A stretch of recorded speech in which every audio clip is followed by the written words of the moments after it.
The origins of the book, it started when my dad passed away, and he had spent his last 15 years trying to convince me to go see our ancestral village, do a root search thing.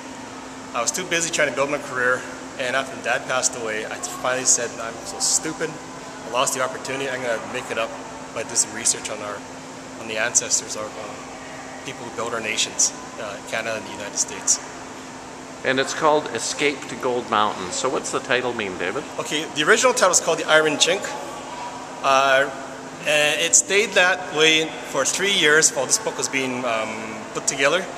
And unfortunately, the Iron Chink, which was a machine that was named at the turn of the century, reflecting racist attitudes at the time, unfortunately, when we were just about to go out to publish, there was an incident with a very famous Chinese-American basketball player, a chink in the armor.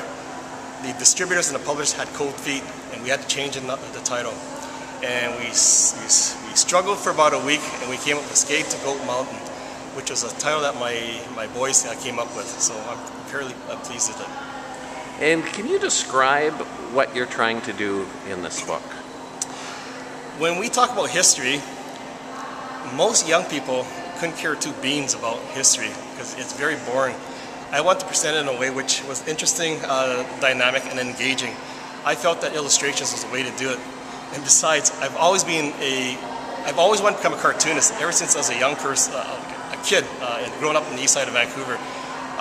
Having Asian parents, no hope in hell becoming a cartoonist. Became an architect.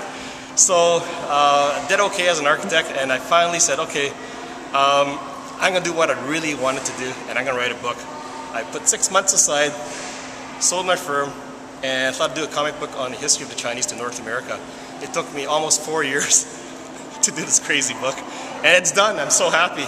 It's all the way now. And who are some of the characters who populate the book?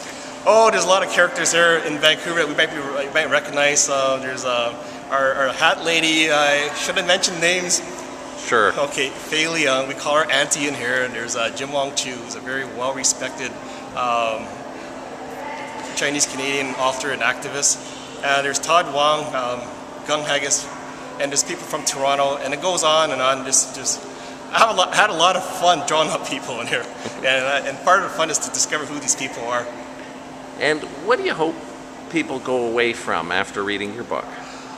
I hope that people understand that there's a lot of hidden history that people don't know about. For example, the Florida citrus industry was actually put together by a Chinese fellow. And even the cherry, Bing cherry, the wines from Napa Valley also were Chinese Americans who cleared the swamps. We've heard a lot about the railways in the United States and also in Canada. These are stories about these people, our ancestors, our pioneers who actually built our nations.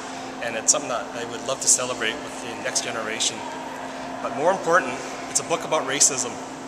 And it's also a book about hope. Because what I would love people to get out of my book here is that hatred need not be continued for future generations. And there's a story here, a true story about Frank Wong, who was, because he was a Chinaman, was not allowed to serve for Canada. And after Pearl Harbor, he served for Canada in the armed services. He ended up on Normandy during D-Day. He survived, came back home.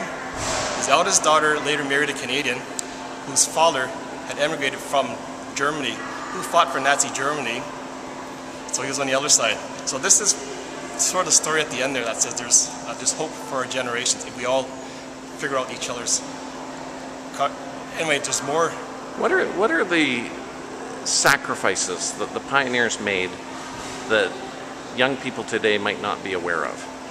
Well, first of all, our right to vote as full Canadian citizens and full American citizens. These things was actually earned with sweat and blood, and a lot of people who served for Canada. 600 young Asian Canadian men and women served for Canada, and their sacrifices are reflected in what we have today. And also the dignity we have and respect. What we have in Vancouver is kind of unique. I would say Vancouver's it's the most beautiful city in more ways than one.